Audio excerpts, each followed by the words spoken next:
Welcome back, and you're listening to Chaim on the Radio, 620 in the AM dial. I'm here live on the air with my co-host, Dr. Faizak Chaim. So this week I visited Pescata Restaurant located here in our district in Flatbush because I've been hearing reports about repeated harassment from city inspectors. And we're not talking about one or two drop-bys to ensure compliance. We're talking about daily visits in some cases where inspectors are often given opposite instruction to the business owners. And so I invited my friend Raphael Treitel, who owns Pescata Restaurant, to join us here and speak about this issue.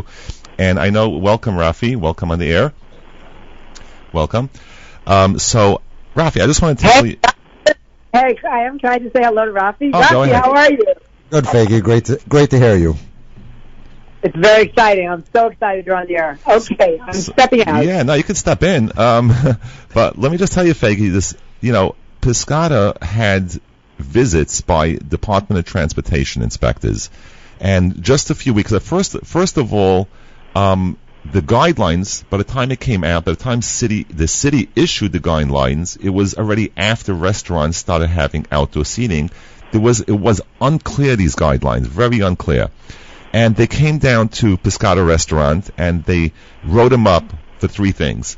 And that's when Rafi called me. One, the barriers that surround the outdoor seating, they said it's not the proper size. And number two, that they didn't have a handicapped ramp going from the curb into the street. And number three, it was their extension to where they have the outside seating exceeded about 5 feet out of their property line.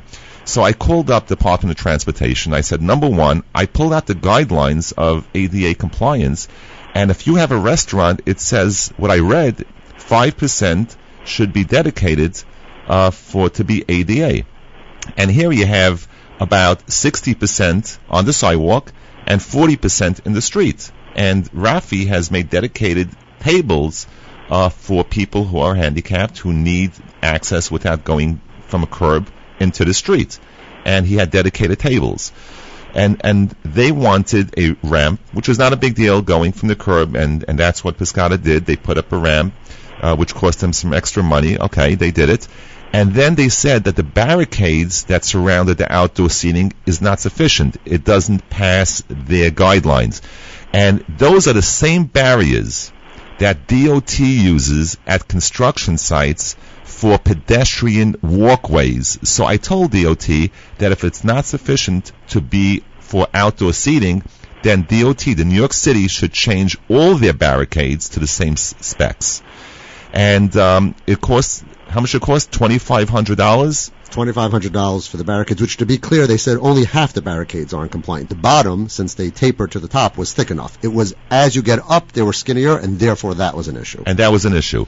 And then yesterday they came by your restaurant, and they said that you exceeded the limit. You went like 5 feet into your adjoining building, which is not your front. Right, and that belongs to a school you have a lease with them, and they gave you permission to use the front of their property, and they came inside, gave you a 24-hour notice. And even more so, last week they were there about the same issue, saying you are exceeding the front of your storefront, because in New York City, how big is a storefront? How many tables can you put there when you need to socially distance? So the school next to us was kind enough to say, at night, you can use our space. This is after we signed the contract with them, put them onto our liability insurance, made sure everything was kosher. Department of Transportation came down. We showed them this agreement. They said, great, we're closing it out. You're compliant. This week they came back on the same issue and they said, no, you can't do that. And that's the problem.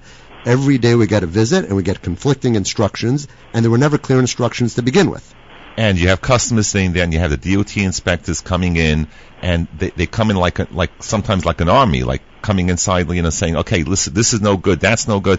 We're talking about businesses who are trying to succeed with outdoor seating. I'm not talking about indoor seating right now, but outdoor seating. I spent the night in Manhattan 2 nights ago at 23rd Street and 6th Avenue, where the entire sidewalk, I received a call from someone I know and said that he has a property there, and the whole block are full of illegal vendors, homeless people, prostitution, people selling drugs on the block, and you have to see the video. It's horrendous, and this has been happening over the last, I think it's like a 4-year-old thing, but it got really bad for the last 2 months, and people are terrified walking on the block. So I actually spoke to one of the tenants, and if we have enough time, we'll have him call in tonight and to speak about how his experience living there.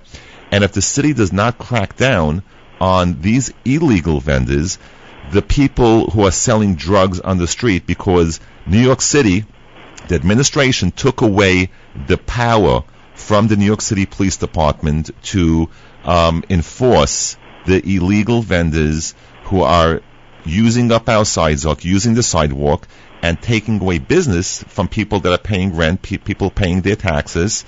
And 2 nights ago, I went out there. I was there with sanitation and the NYPD, and after everyone left, they cleaned up the whole block. Only the next morning they came back, and they're out there again. Zero enforcement. But when it comes to a small business owner like you, they nickel and dime you. They look at every inch that you might exceed.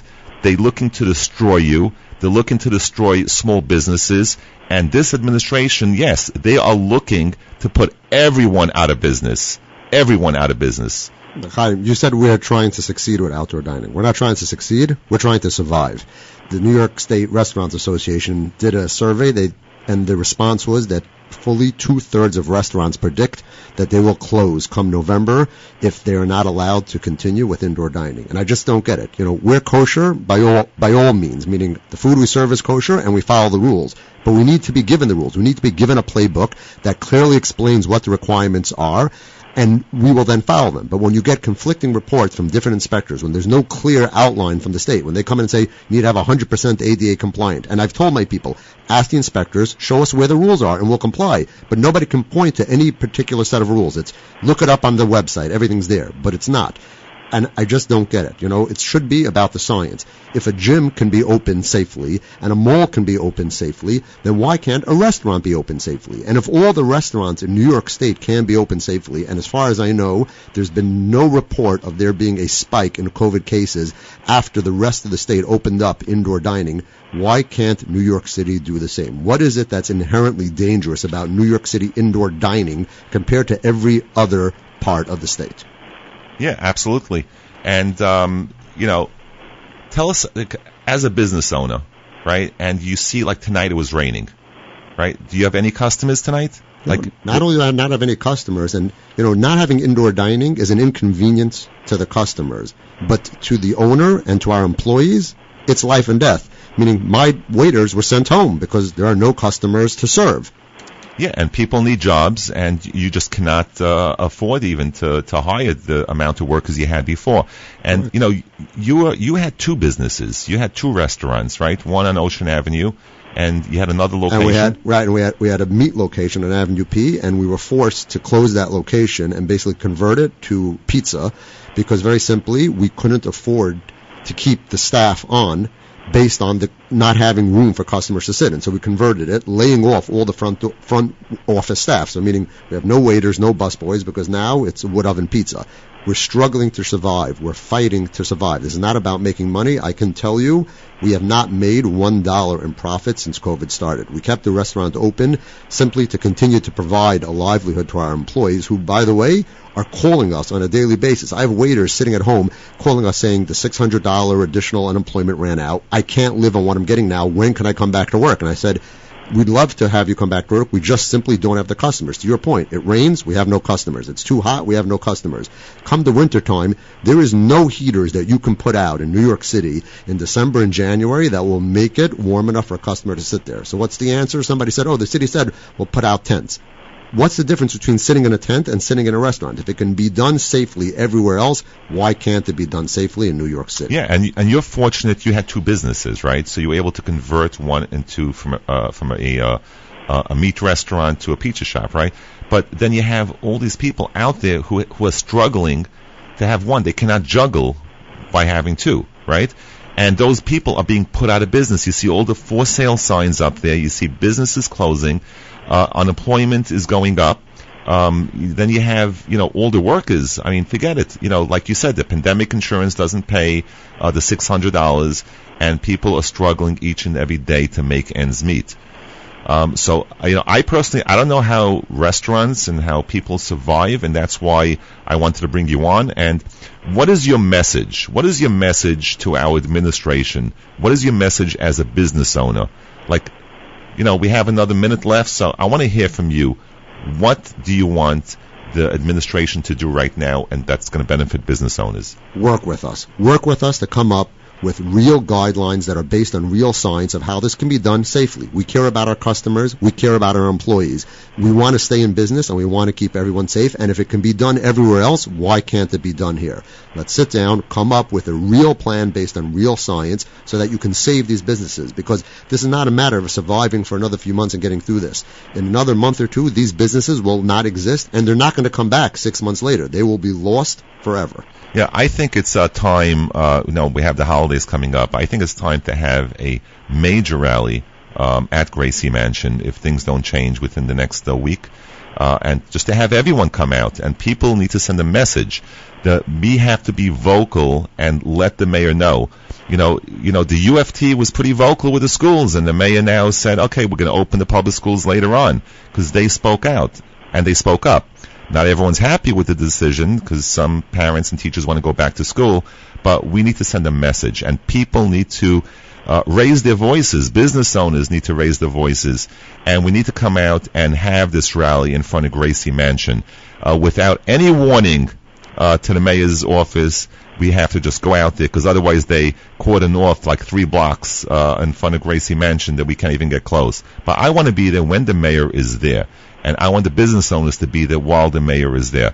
So thank you, Rafi, and until next week. What's next week? Oh, we'll be on next week. So until next week, I want to wish all our listeners a Shabbat Shalom. Hang in there, and be vocal, push back. Don't let your politicians legislate and tell you what's good for you. You got to tell them what's good for us.